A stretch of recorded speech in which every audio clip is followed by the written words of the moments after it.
menetapkan saudara Irwansyah tersebut dengan dugaan tindak pidana penggelapan, tindak pidana penistaan agama. Itu poinnya. Itu bukti-bukti sendiri yang dibawa, Bang, dibawa. Ya, jadi dalam undang-undang ataupun pasal penistaan agama itu ada tercantum yang namanya penyalahgunaan.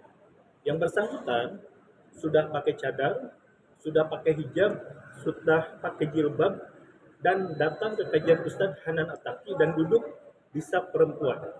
Nah itu dia sebagai lelaki sudah menyalahgunakan wewenang dia sebagai seorang lelaki.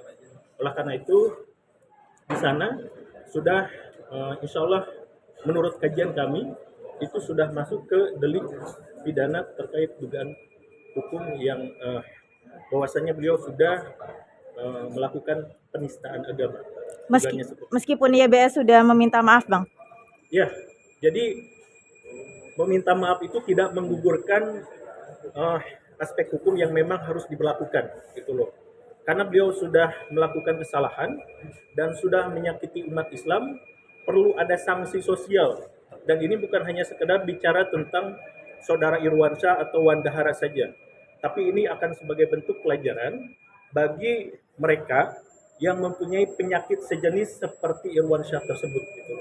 Dan supaya ini demi masa depan negara sebetulnya. Kenapa? Karena penyakit seperti Irwansyah ini harus kita lawan, ya, harus kita lawan untuk menyelamatkan generasi kita ke depan, gitu. Itu.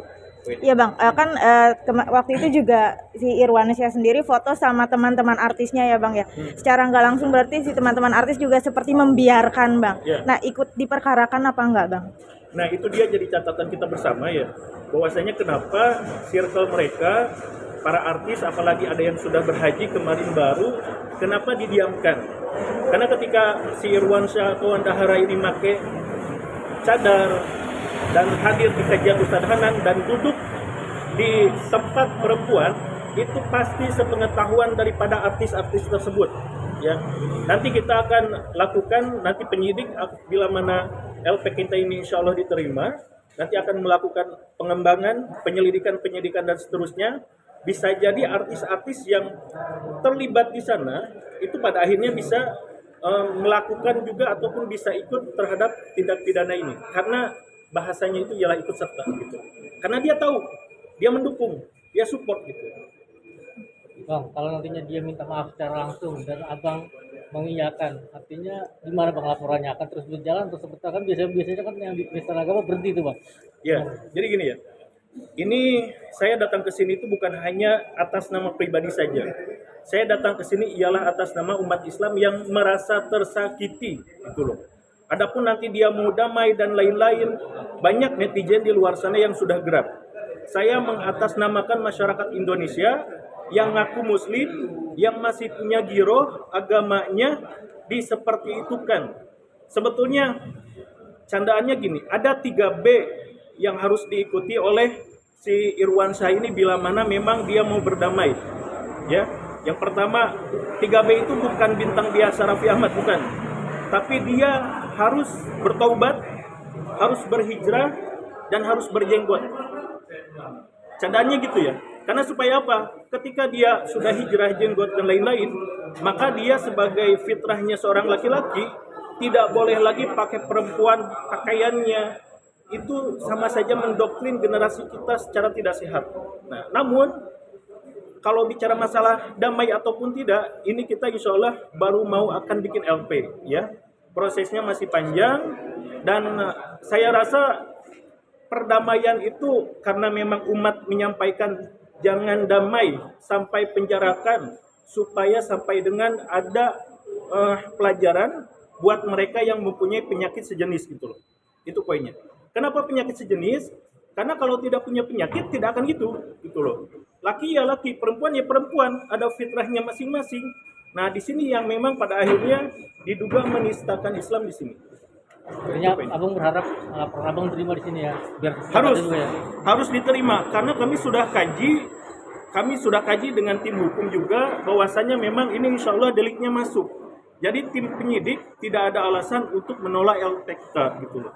Dan insya Allah kami akan berjuang semaksimal mungkin dan sampai mati-matian, karena memang kami melaporkan yang bersangkutan itu alasannya satu, karena kami punya giroh, kami seorang muslim yang merasa tersakiti atas kelakuan dia, dan kami juga mewakili orang tua, ya, orang tua mana yang memang ridho punya anak seperti itu, gitu loh. Oleh karena itu, ya Bismillah saja. Oke, Masuk dulu, sip, Bang. masuk dulu. Ini mungkin tim hukum saya barangkali ada yang mau disampaikan. Apa bukti-bukti yang dibawa Pak?